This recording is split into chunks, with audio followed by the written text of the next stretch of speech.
Olá, meu nome é Marcos da Mata, diretor executivo da Lisan System Brasil, e eu vou mostrar para vocês a implementação do GHS e a importância dele para o uso seguro de produtos químicos.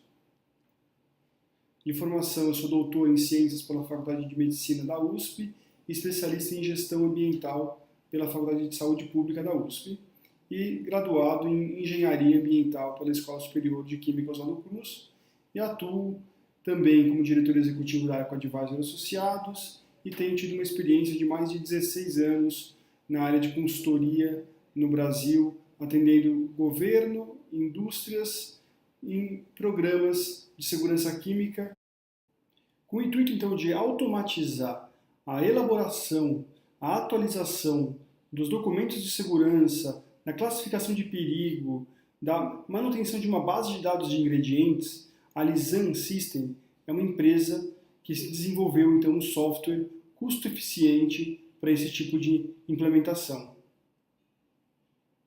Estamos já há 16 anos com atuação global, iniciando então pela Bélgica, onde é a sede da empresa, com filiais agora na França, em Índia, Japão, Estados Unidos, Reino Unido, Canadá, Alemanha, Suíça e no Brasil. Temos no mundo mais de 900 clientes atendidos, ou seja, o Access e a Lisan é uma empresa e um software comprovadamente testado e aprovado por muitos especialistas e empresas do mundo. Aqui no Brasil nós contamos com 6 profissionais da área de toxicologia e da área de segurança química. O curso ele vai ser focado então em alguns tópicos, que é apresentar o programa de uso seguro de produtos químicos, as diferenças entre perigo e risco, a classificação de perigo no sistema GHS e os elementos do GHS e da FISPIC, visando assim contribuir para a validação desses documentos que seriam as FISPICs.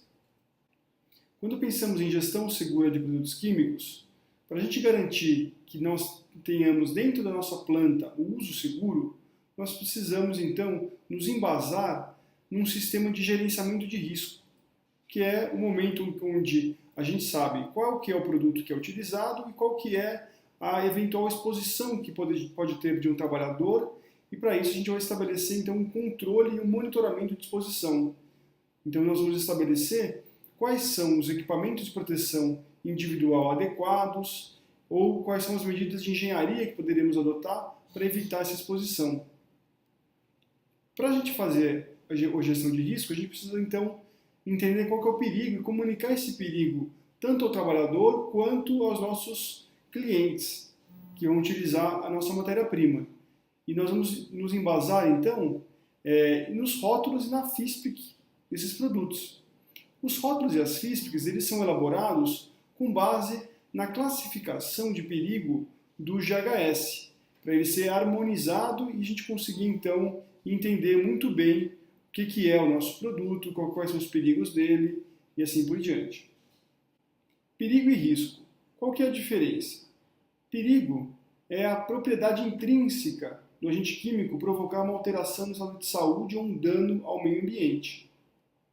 O risco é a probabilidade de efeito adverso ocorrer em um organismo, sistema ou população sob circunstâncias específicas de exposição.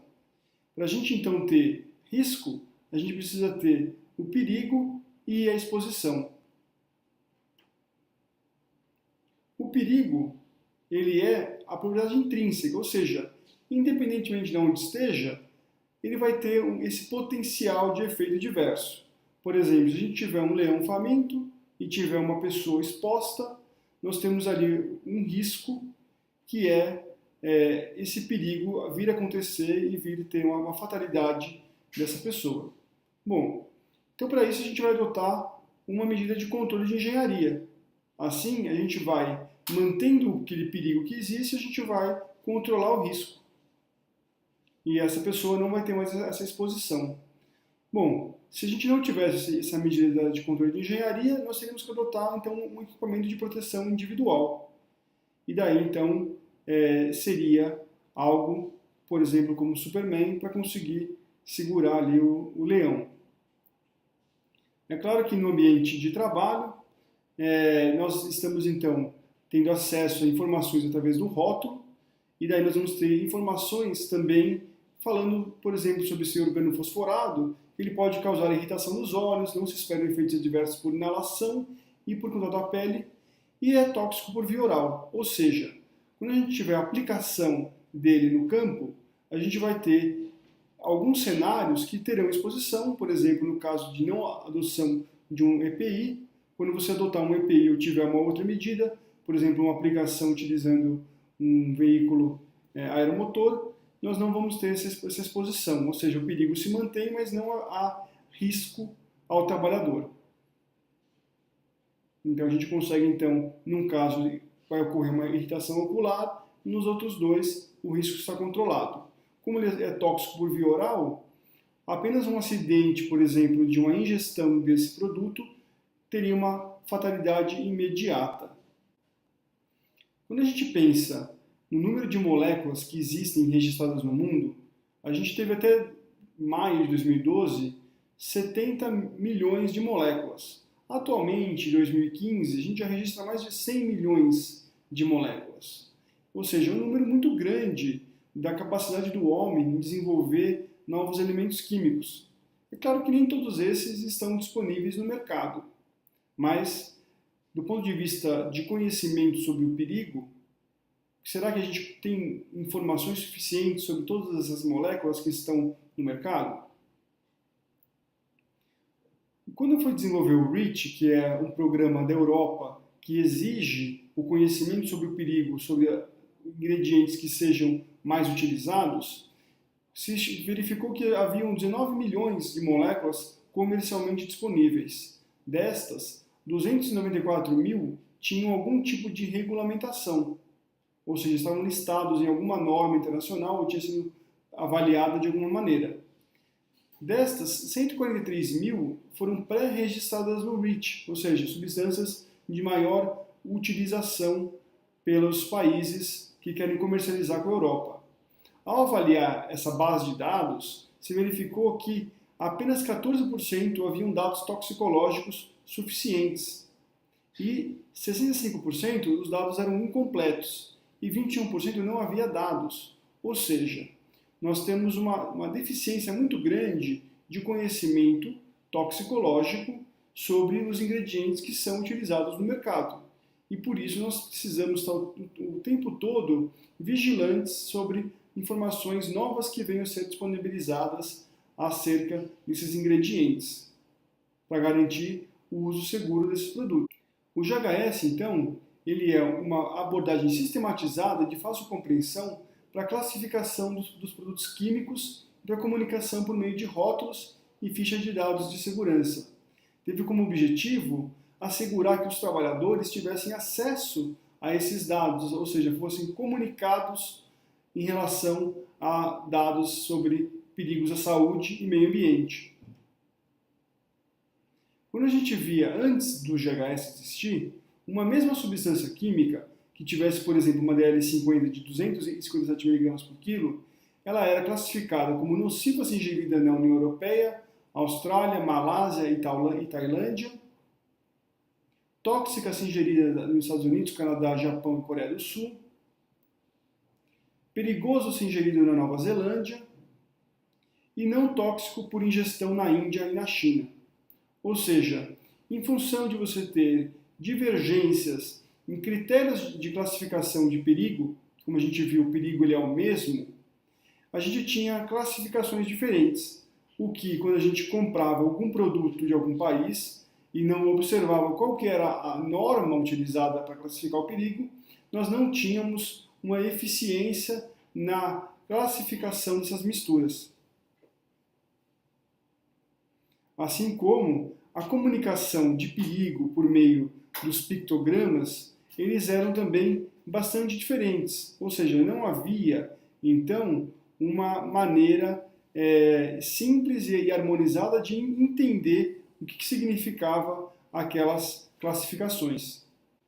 Bom, com o sistema, então, globalmente harmonizado de classificação e rotulagem de produtos químicos, isso foi sendo harmonizado no mundo. No Brasil, ele se tornou uma regulamentação a partir da ABNT 14725, parte 2, lançada em 2011. Então, no Brasil, a ABNT ela foi lançada inicialmente em 2001 sem uma norma específica de classificação para o país. A gente poderia escolher qual classificação que nós gostaríamos de adotar. Bom, tivemos a alteração da NR26, estabelecendo então a NBR 146725 como o sistema de classificação nacional, que ele foi baseado então na terceira edição do GHS. E nós tivemos então agora prazos para a implementação desse programa. Ou seja, até 27 de fevereiro de 2011, todas as substâncias simples deviam estar classificadas já segundo o GHS. As misturas, o prazo foi até 30 de maio de 2015 e a rotulagem até 30 de novembro de 2015. A partir então dessa data, todos os produtos devem adotar essa classificação no país.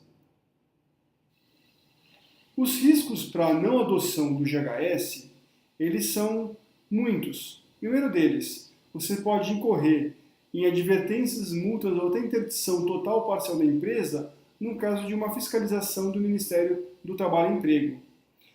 A não adoção do GHS também, isso propicia uma deficiência no Programa de Prevenção de Riscos Ambientais, ou seja, do PPRA, que vai também ocasionar, então, uma falha no PCMSO, onde a gente vai ter essa parte do monitoramento da exposição dos trabalhadores.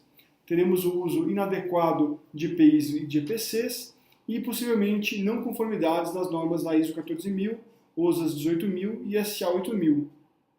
Isso também pode impactar a comercialização de produtos e a própria marca da empresa. Por quê? Isso vai gerar uma perda de credibilidade no mercado, gera uma restrição de vendas, muitas empresas não compram mais produtos que não estejam adequados ao GHS, isso significa para elas aí um risco no seu programa de uso seguro e até mesmo uma corresponsabilidade em caso de acidentes no seu cliente, caso ele utilize de forma inadequada o produto ou tenha um acidente, daí isso pode gerar uma infração civil ou até mesmo criminal que você possa responder de forma solidária. Com o GHS, além da classificação de perigo harmonizada, a comunicação pelos pictogramas também são harmonizados. Como benefícios esperados para o GHS, se espera o aumento da proteção dos seres humanos e ao meio ambiente, facilitação do comércio internacional de produtos químicos, a redução de testes de toxicidade e também é uma boa plataforma para países que ainda não possuem um sistema de classificação implementado. O princípio da extrapolação do GHS ele é muito importante. Quando a gente conhece os perigos toxicológicos de um ingrediente e a gente soma com outro ingrediente também conhecido, a gente consegue saber de uma maneira simples qual que seria então o perigo dessa mistura. Esses são os pictogramas do GHS. A utilização deles nas FISPICs e nos rótulos significa que critérios de classificação de perigo foram aplicados e foi verificado uma severidade que demanda, então, essa comunicação. A BNT 14725 ela é dividida em 4 partes, onde a gente vai ter, então, uma parte falando da terminologia, que é a parte 1, o sistema de classificação, que é o GHS, os requerimentos da rotulagem, que é a parte 3, e os requerimentos do documento de segurança, que é a FISP, que é a parte 4. Na parte 2, nós vamos ter os critérios de classificação de perigos físico-químicos, toxicológicos e ergotoxicológicos. Então, por exemplo, aqui no caso de líquidos inflamáveis, nós temos 4 categorias. A categoria número 1 é a mais severa, a 4 é a menos severa. Então, a gente vai ter critérios embasados em testes, que são estabelecidos de uma maneira também uniformizada, ou seja, com base em protocolos do Inmetro ou protocolos OECD. Na rotulagem, que é a parte 3, nós vamos ter então as informações sobre quais são os pictogramas que devem ser adotados em cada categoria, quais são as palavras de advertência, no caso, ou perigo ou atenção, as frases de perigo, as frases de precaução e prevenção, e nós teremos também outras informações que devem ser adotadas no rótulo, como que ele deve ser, então, desenvolvido. A parte 4 é o modelo geral de uma FISP, onde vai se estabelecer todos os campos e como que ele deve ser implementado.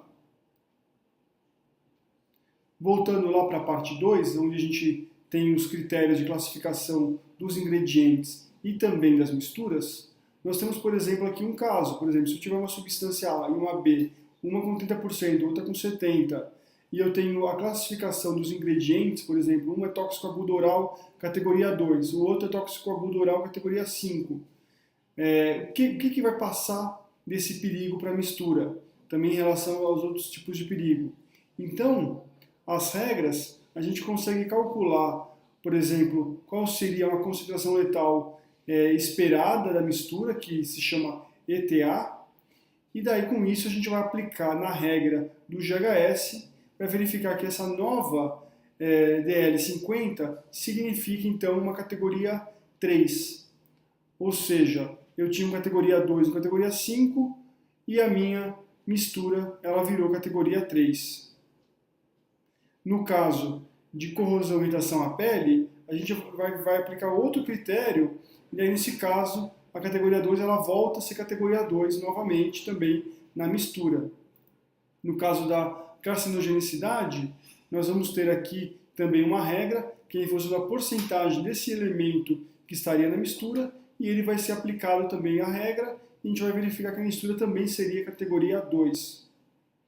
Dessa forma, quando a gente extrapola do ingrediente para a mistura, a gente vai ter então uma classificação. Por isso que, quando a gente tem que trabalhar com esse tipo de programa, vale muito a pena a gente pensar num software que automatiza essas classificações, mas melhor do que isso, que a gente tenha uma base de dados sobre o perigo dos ingredientes, sempre atualizada, e que isso consiga reverter rapidamente numa atualização dos nossos documentos. Visando isso, o software do Access ele está apto a realizar a classificação de perigo do GHS, substâncias simples e misturas, para vários tipos de GHS do mundo. A implementação do GHS ele não foi tão harmonizado nos países. Os países estão em versões diferentes do livro da ONU e também alguns tipos de categorias eles são diferentes entre países. Por isso que é necessário que, quando você vai exportar para cada país, que você saiba qual que seria as diferenças a serem aplicadas em cada um deles. Ou então você ter os módulos que possibilite você rapidamente gerar essas classificações de maneira correta. O software também permite que você elabore os documentos em 45 idiomas, então você consegue fazer essa exportação de produtos utilizando os idiomas corretos, além dos módulos corretos. O software ele tem essa capacidade de classificar os perigos automaticamente do GHS, selecionar os números ONUs mais apropriados para o transporte de cada país. Ele estabelece também os valores orientadores de limite de exposição ocupacional, também de diversos países. Tem a opção de gerar os cenários de exposição para a Europa. Ele é um software muito fácil de fazer exportação e importação para o Excel. Então, você consegue gerar depois outras listas regulatórias e aplicar também uma série de outras avaliações a partir da sua base de dados estabelecida dentro do Access. E o Applying Blocks, ele fornece o preenchimento automático dos documentos de segurança. Então, você não precisa também entender de 45 idiomas. O software ele vai traduzir em todos os idiomas, além de selecionar as frases mais adequadas com base nos perigos que foram encontrados na classificação. O software ele possibilita uma integração direta com SAP, com RPs, com SAP, Oracle. Então isso é uma coisa que facilita bastante as integrações. E é um sistema dinâmico que ocorre 3 a 4 atualizações anuais em função de mudanças regulatórias no mundo. Bom, então esse foi nosso treinamento rápido sobre o GHS, onde falamos também como que o Access pode fazer para as empresas aqui do Brasil, além de já fazer em todo o mundo, para a implantação do GHS, atualização e acesso às bases de dados. Access mais com menos. Obrigado